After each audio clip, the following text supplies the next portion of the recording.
The second major topic that I wanted to hit on is offsite infrastructure and the assertion that the costs could easily exceed $850 million by 2025. We stated in the agenda report, but as it was misstated again, I'll repeat it. The city's cost estimates do include and have always included inflation. We are aware of it.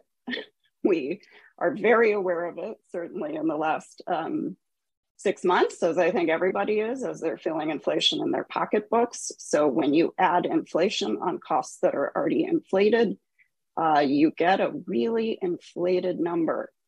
So to be clear, the city has always included cost escalation specifically, and you'll find detail about how we generated these numbers, 6% inflation per annum to a typical construction start year of 2026 is already baked into all of our cost estimates.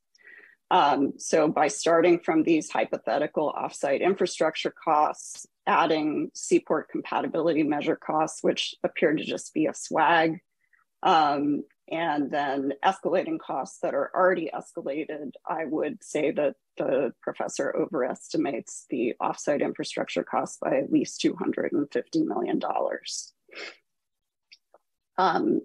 Also, with regard to offsite infrastructure, there is a statement that the city's potential offsite infrastructure obligation would rely on issuance of a $350 million limited obligation bond. I want to make sure that you all have accurate information about that.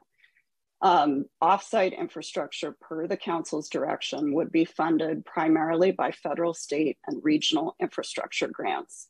Now, I want to be clear for the public that this is not unusual. This is how infrastructure everywhere in Oakland and in virtually all cities and jurisdictions in California is built through a combination of tax increment districts like former redevelopment districts from which the Warriors and Giants benefited in terms of all of the infrastructure that was built out in Mission Bay over the last 30 years, as well as federal, state, and regional infrastructure grants. Those are the primary funding mechanisms for building infrastructure. And that is consistent with our approach here. The limited obligation bond would only be utilized if those sources are insufficient. The $350 million number is also off by a factor of more than 2.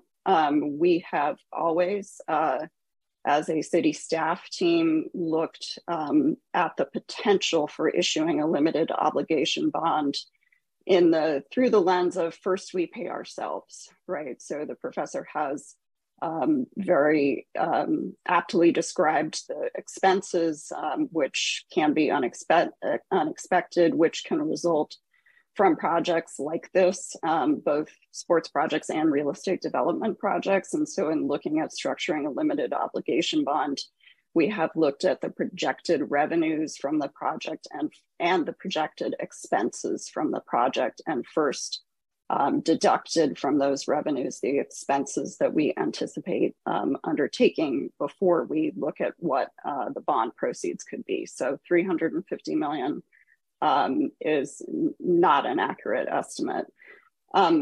I also want to be clear that a limited obligation bond is quite distinct from a general obligation bond, which is what the city and county issued for the Coliseum and is the more typical debt structure that I have seen associated with these types of sports facilities, although I do not pretend to have as exhaustive of a knowledge of all of them as I'm sure the professor does.